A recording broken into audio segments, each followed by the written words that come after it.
e os aplicativos. Quero dali. Não, agora chegou, agora é oficial. Agora é oficial. Entrevista com o doutor Marcos Reis, rapaz. Sempre bom tê-lo aqui no programa, doutor Marcos. Desculpe pelo chá de cadeira.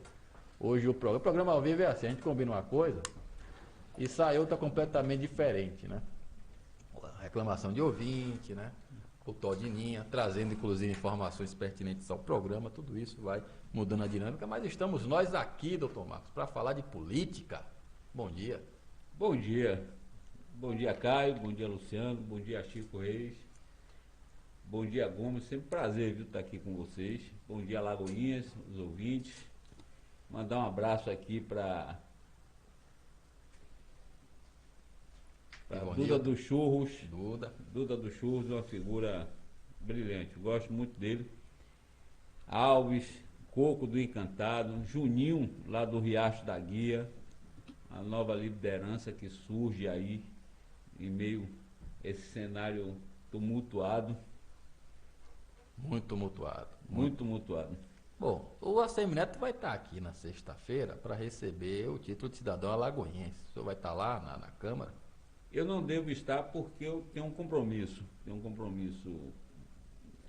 De família e profissional também. Eu estou indo encontrar alguns advogados que nós estamos fazendo um instituto em Salvador e coincidentemente será no mesmo dia.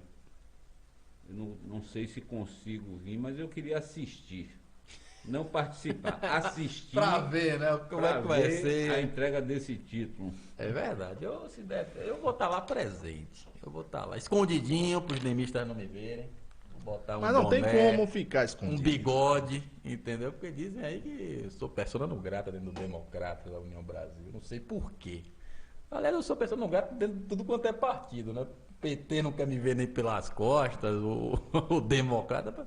Paciência, né? Paciência. Mas agradeça os seus dedos nervosos. Ô, rapaz, fazer o quê? Ócios do ofício. Mas, Marcos, né, você esteve no PP, foi candidato a prefeito pelo PP, saiu do PP agora. Eu acho que é até uma situação bastante confortável, porque você tem condição de analisar.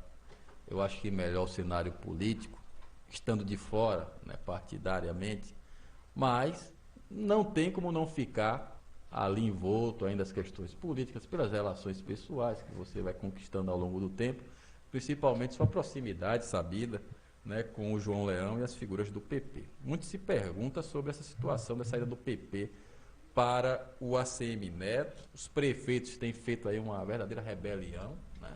A gente tem assistido a cada dia prefeitos aí dizendo: nós não vamos com a ACM Neto, ficamos com o Rui Costa, principalmente aqueles prefeitos, né, mais interioranos, né, do sertão baiano. Realmente é uma fidelidade ao PT, ao Rui Costa e ao Jerônimo Rodrigues, né, que é o candidato do PT, muito forte.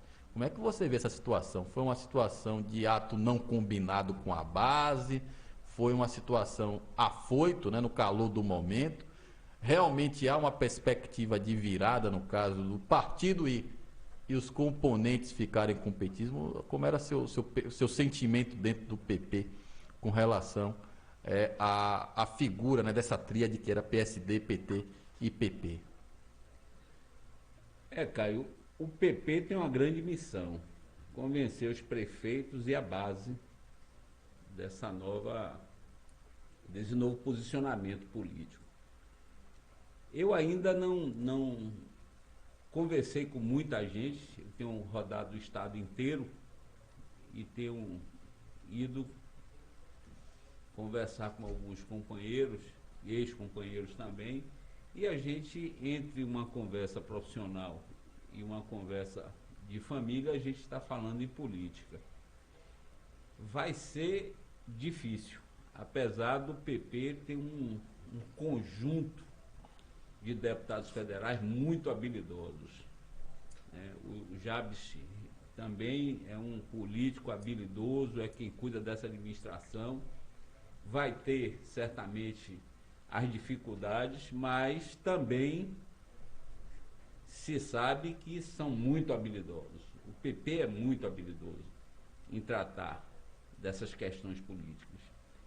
Eu achei que foi muito rápida, né? As coisas, não sei como a coisa se deu lá em cima, mas não houve tempo. Né? Algumas pessoas conversam comigo e dizem que não houve tempo para um esclarecimento ou para que uma composição mais confortável e até um convencimento fosse feito. É uma grande missão que o PP tem em trazer os prefeitos junto com ele, grande missão. E hoje também, falando com você antes, nós falamos de Feira de Santana.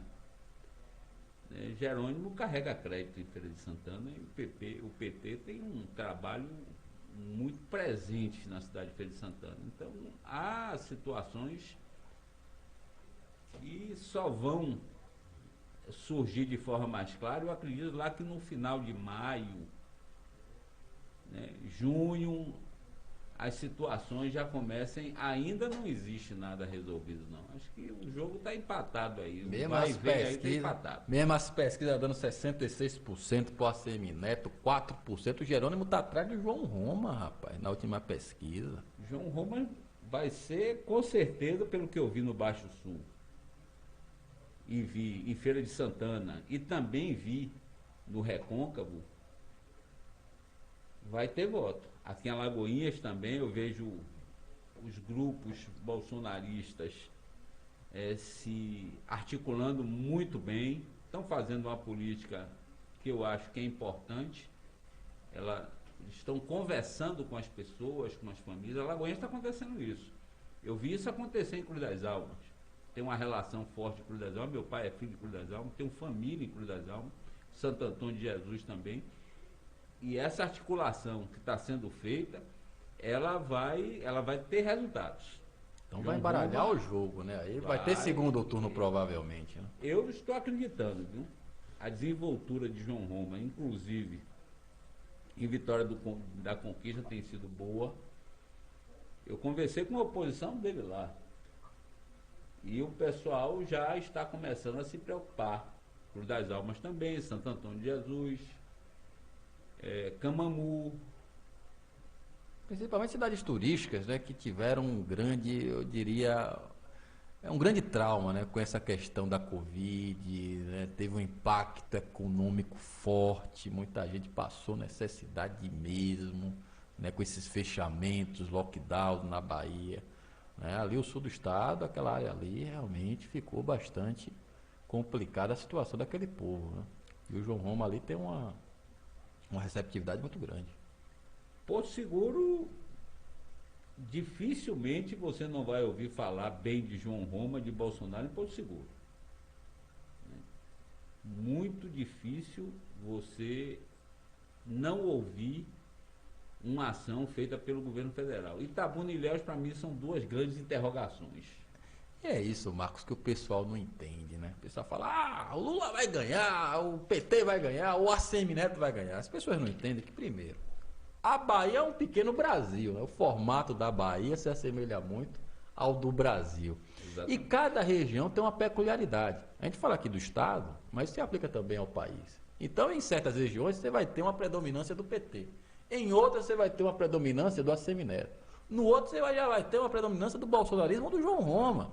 E o Brasil é a mesma coisa. Nós estamos num sentido de uma divisão tão tênue, né, tão visível no Brasil, né, de um lado, outro do outro, que fica realmente difícil, e é aí que vem o rechaço da população a essas pesquisas, se coloca uma diferença muito grande de um lado para o outro, porque a gente tem uma sensibilidade do local onde a gente vive. Mas quando você vai para outros lugares, você vai para o sertão, você vê que há uma diferença do local onde você vive para o outro. Então vai ser realmente uma situação bastante complicada eleitoralmente fazer essa dimensão. Quantificar quantas pessoas não vão para as urnas. Isso também, né, influencia na eleição. Né, a questão do engajamento das militâncias. Se tem uma coisa que o PT se assemelha ao Bolsonaro e vice-versa, é essa questão da militância aguerrida. Isso é verdade. Então, muito próximo. Muito próximo. Então, tudo isso pode ser o diferencial nas eleições, tanto primeiro quanto segundo turno. Importantíssimo isso. Agora, Marcos, a gente tem observado muito uma dificuldade dos partidos na montagem realmente de quadros para disputar as eleições. Alguns estão fazendo a federação, tentando aí escapar da cláusula de barreiras. Outros estão tendo dificuldades para compor ali o número de candidatos para fazer 1, 2, 3 deputados, tanto estaduais como federais. Como é que você que montou o partido PP, muita gente não acreditava, mas você elegeu o vereador, o Márcio da PP tinha Cavalho. essa obrigação aqui em Alagoinhas de eleger um vereador. E nós conseguimos cumprir o papel, né? Foi importante para o partido, até para efeito de visualização, isso tudo foi importante para o partido. Eu estive muito tempo lá acompanhando o Roberto Brito, todo mundo sabe disso, da minha relação com o Roberto Brito, a amizade que eu tenho por ele. Uma pessoa que eu gosto muito, quero muito bem, está dentro, né, da convivência da minha família, e o Roberto está afastado, né? E eu, como bom amigo dele, sempre segui, né, as orientações dele. Apesar de hoje a gente já não ter mais esse compromisso político que me deixa muito à vontade para falar de política, independente de qualquer coisa ou de qualquer cuidado, eu afirmo a você aqui, não será uma campanha de governo como se está destacando na rua. O João Roma entra nessa disputa e pode levar essa eleição ao segundo turno. Com ele estão dentro? E há imprevisibilidade. Com ele dentro, talvez não acredito. Mas com resultados imprevistos. Não há uma eleição ganha na Bahia. E essa questão de 66, o carlismo acabou com aquela pesquisa de 67, 68%. Wagner se reelegeu na mesma situação. Rui Costa se reelegeu desconhecido. Verdade. Na mesma situação. Eu não repetiria, se eu estivesse comandando um grupo político, eu não repetiria as mesmas coisas que foram repetidas, que foram feitas de Wagner até o final do mandato de Rui. Pode criar aquele sentimento de voto útil, né? Tem sido muito feito isso nas últimas eleições, né? O cara tá lá em cima, porque é o candidato que pode derrotar o que está na liderança. Ah, rapaz, é fulano de tal, então vamos nele.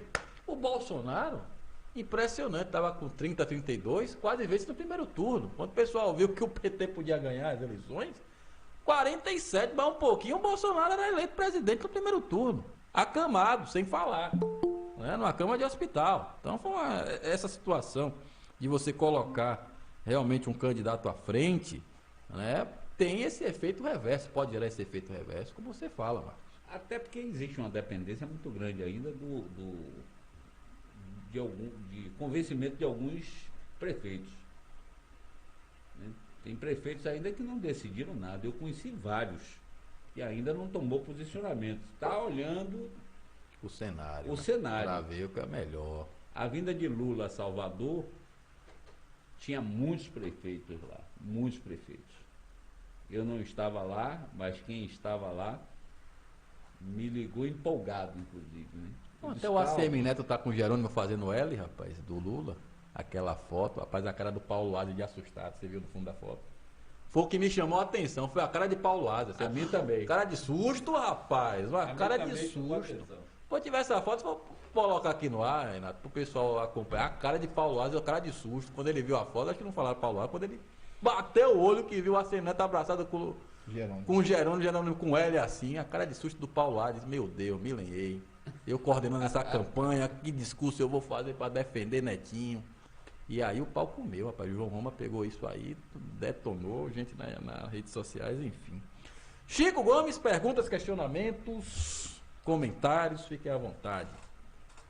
Pois bem, Caio, me permita saudar o doutor Marcos. É sempre um prazer e uma alegria para a gente poder conversar, porque o doutor Marcos é uma pessoa, além de ser um intelectual, né, uma pessoa extremamente aberta, que aborda os temas assim com muita propriedade e destemor.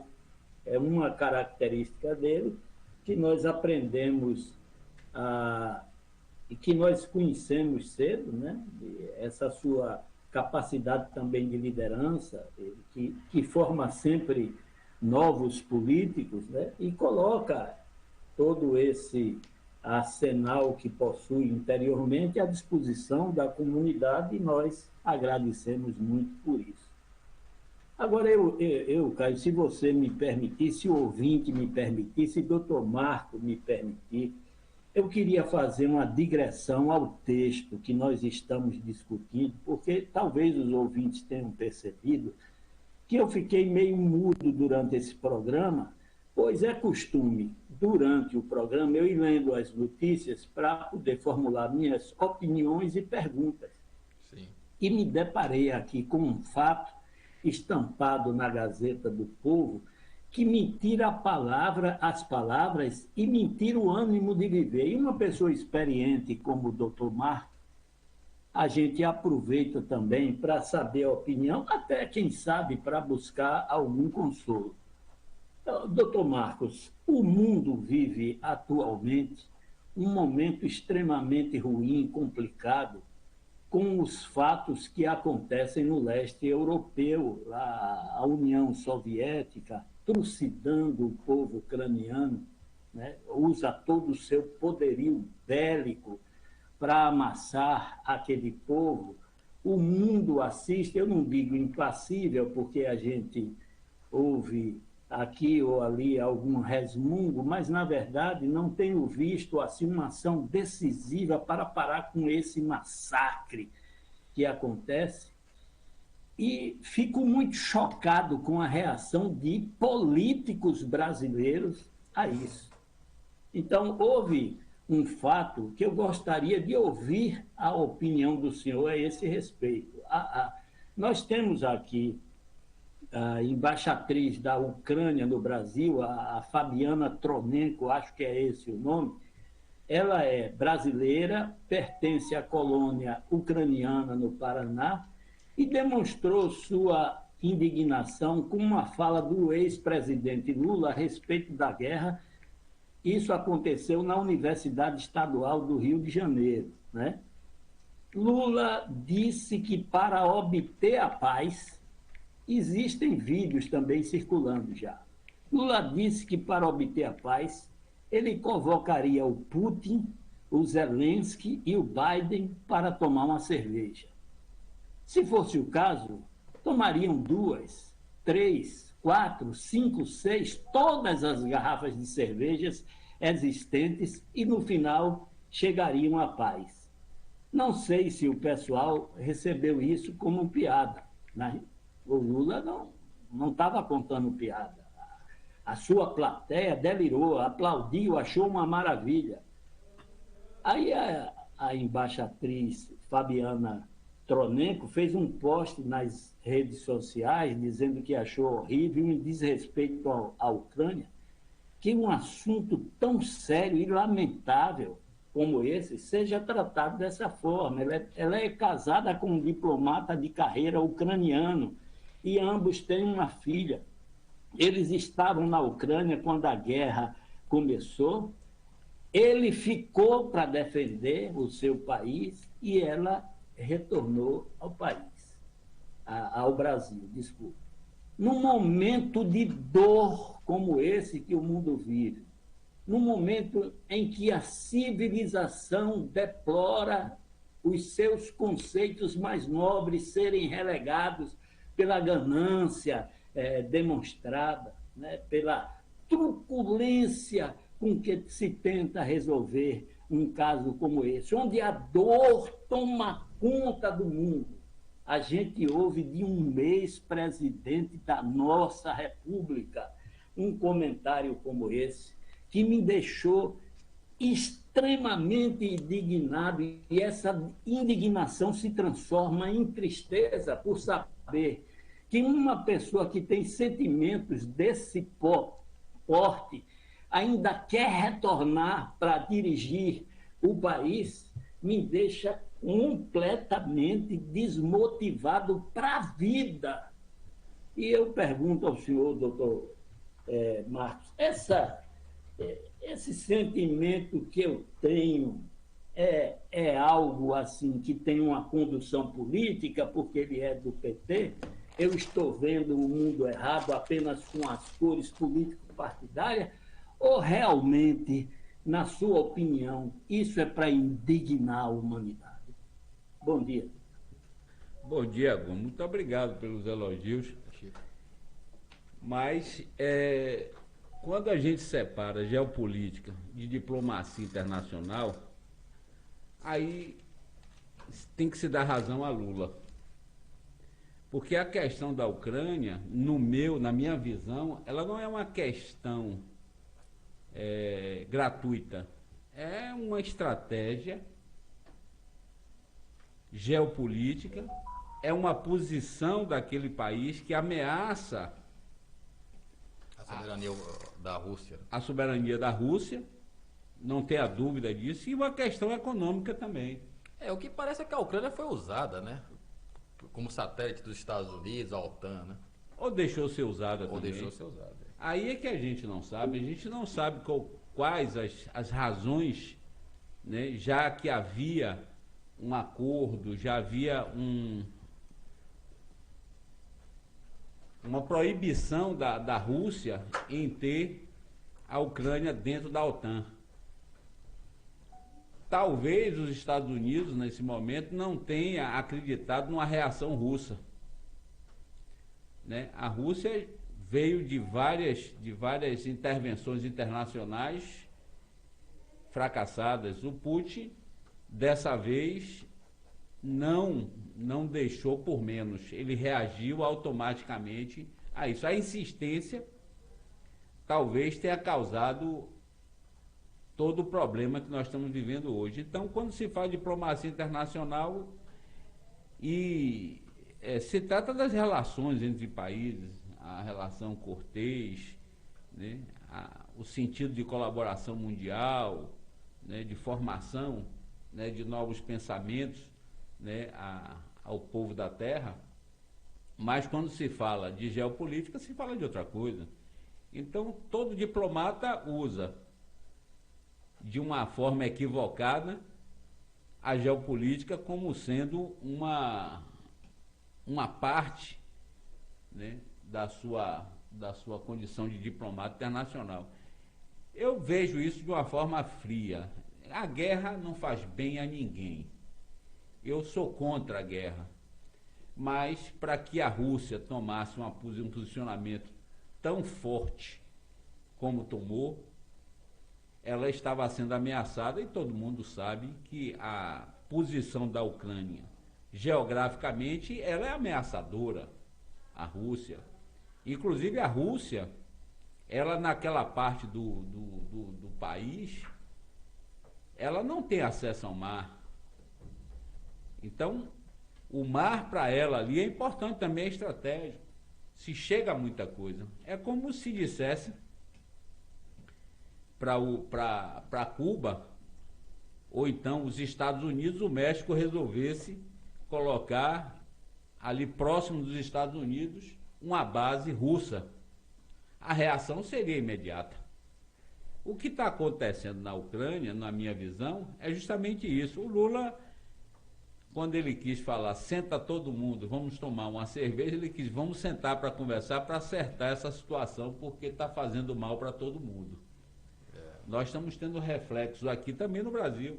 Então, falando de uma forma muito comum, né, até para que se haja um entendimento disso, podemos falar de geopolítica e de diplomacia internacional. Ele deu uma de Bolsonaro, né? Ele deu uma de Bolsonaro. Usou uma frase meio que mal colocada, uma canelada. Uma canelada. Uma canelada. Gente, são 8 horas, mais 13 minutos, ultrapassamos aí 13 minutinhos, está chegando o Jornal da Ouro Negro. Mas, Marcos, eu quero agradecer sua presença aqui, esse bate-papo. Muito bom, muito bacana. Né? Você que sabe muita coisa dos bastidores da política, tem uma visão privilegiada dessa situação, tanto aqui no Brasil, como fora do Brasil, com relação, inclusive, a essa guerra aí da Ucrânia e da Rússia, e envolvendo a OTAN, Estados Unidos, e que afeta o Brasil também, né? Esse alto do diesel, essa coisa toda. A única coisa boa foi que o dólar caiu. Eu espero que ele continue caindo, viu? A gente agradece aqui. Rapaz, porque, rapaz, esses produtos importados, rapaz, eletrônico principalmente, tava um absurdo, rapaz. Tava E um os absurdo. carros, né? Os nossos carros se transformaram em aplicações financeiras. Mas, Marcos, muito obrigado pela sua presença aqui hoje. Viu? E Gomes, obrigado pela pergunta, viu? Ô, Chico Obrigado Reis. pela gentileza. Chico Reis. Chico Reis. Viu, Chico? Muito obrigado pela gentileza, pela pergunta. Você sempre gentil.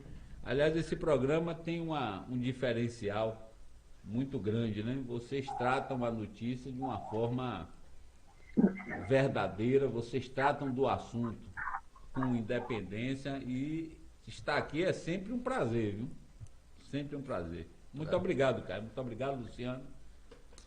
Chico Reis, Gomes, muito obrigado. Valeu, Marcos.